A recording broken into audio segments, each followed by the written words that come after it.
Hello again. Over the last videos, I've often mentioned the words negative space, and it's really important that we use negative space as well as the object to help us draw something. So a bit of brain training first. So here we are. Grab yourself a newspaper and a pen or a pencil or a marker. Now, rather than looking at the figure, what we're going to look at is the spaces around the figure. And so this type of thing here. Now, that is a shape, and you have to be able to see these shapes. So here's another one. And it's these shapes around objects which are equally as important as the objects themselves. So again, a really strange shape. And it's quite interesting to actually try and look at those as a shape. Sometimes it helps actually to turn them upside down. Now, if I turn it upside down, can you see this shape here? And because I've turned it upside down, you're confusing your brain. Your brain has stopped trying to translate this. Oh, this is a figure, this is an arm, this is whatever. And it's now able to look purely at the shapes and also the shapes around shapes. So it's things like that.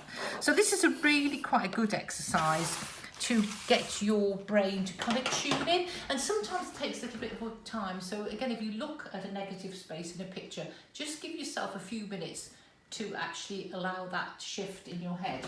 Once you've done that, grab yourself the viewfinder that you made and prop it up somewhere and look for something organic. And I suggest, if you've got one of these lovely big architectural plants that I've got, this is I don't know what the name of it is, a big plant.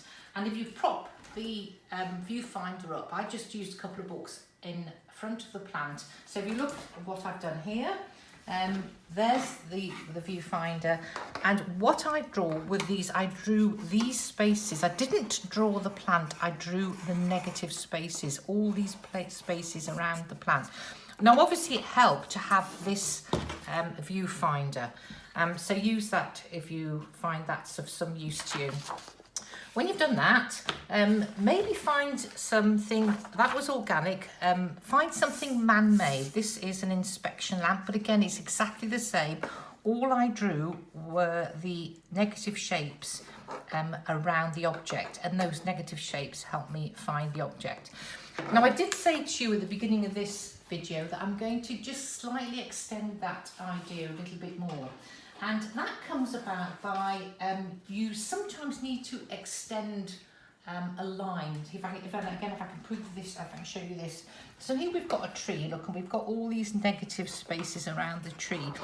But it would be quite useful to have some more spaces like that. So what you can do in your mind's eye, you can extend a line, and then that gives you this negative space here. So, or a line across that. And I've shown you that more clearly in a couple of things I've done here.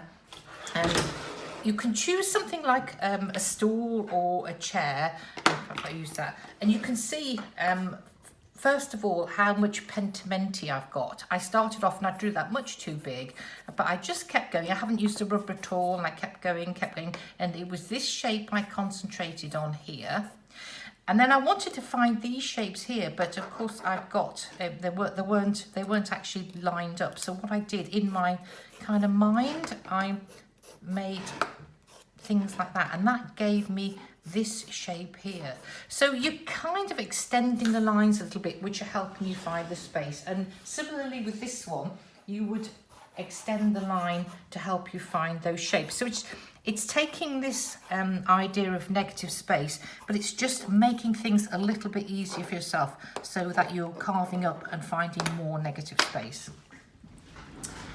And that's all today. So thank you very much for watching. Bye.